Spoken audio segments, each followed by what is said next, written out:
ஒன்று தெய்வீக பாதுகாப்பு. சங்கீதம் 121 சொல்லி இருக்கிறபடி அவர் நம்முடைய போக்கையும் வரத்தையும் ஆசிர்வதிக்கிறவர்.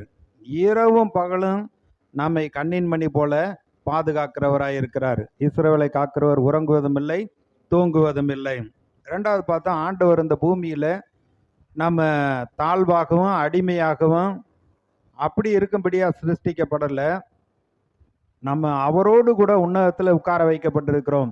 மேன்மையும் உயர்வும் அது கர்த்தருடைய கரத்தில் இருந்து வருகிறது.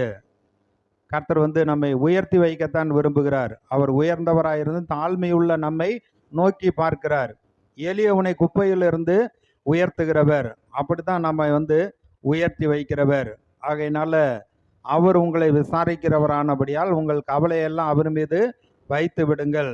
ஏற்ற காலத்தில் தேவன் உயர்த்தும்படிவே அவருடைய பலத்த கரத்துக்குள் அடங்கியிருங்கள் என்று அங்கே பேதுரு சொல்றதை பார்க்கிறோம்.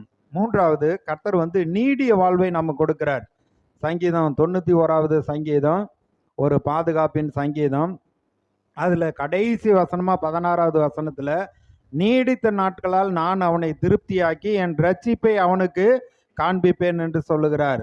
அவர் இரட்சகர், அவர் நம்மை மீட்டு இருக்கிறார்.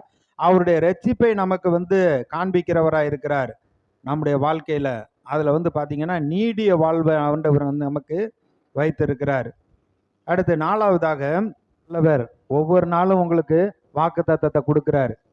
நீங்க நீதிமொழிகள் ஒரு அதிகாரம் வாசிக்கிறப்ப பார்த்தீங்கன்னா, அந்த நாள்ல கர்த்தர் உங்களோடு அந்த வசனம் பேசும். நித்தமும் என் வாசற்படியில் காத்திருந்து எனக்கு செவி கொடுக்கிறவன் பாக்கியவன். எனக்கு செவி கொடுக்கிறவன் எவனோ அவன் ஆபத்துக்கு பயப்படாமல் விக்கனமின்றி வாசம் பண்ணுவான். பயந்து ஒரு திகிலோட என்ன நடக்குமோ ஏது நடக்குமோ அப்படின்னு பயந்துக்கிட்டு வாழ்ற வாழ்க்கையில் நித்தமும் கர்த்தர் நம்மை நடத்துகிறவராக இருக்கிறார். கர்த்தர் நம்மோடு பேசுகிறவர். அப்போ அதனால் யோவான் 2, பிரியமானவனே, கர்த்தர் நம்மளை பிரியமானவர்கள் என்று அழைக்கிறார். என் பிள்ளைகள் சத்தியத்தில் நடக்கிறாருன்னு கேள்விப்படுறப்ப அதை விட வேற சந்தோஷம் எனக்கு இல்லைன்னு சொல்றாரு. நம்மளாம் அவருடைய பிள்ளைங்கள், அவருக்கு பிரியமாய் நடக்கிறவர்கள். அவர் என்ன சொல்றாரு, இன்னும் கொஞ்சம் அதிகமா நம்முடைய மனம் இந்த உலகத்தினால பாரப்படாதபடிக்கு, உலக காரியங்கள்ல மூழ்கி போகாதபடிக்கு, நம்ம கர்த்தரை அறியக்கூடிய அறிவுல நம்முடைய மனம் அதுல லயிக்க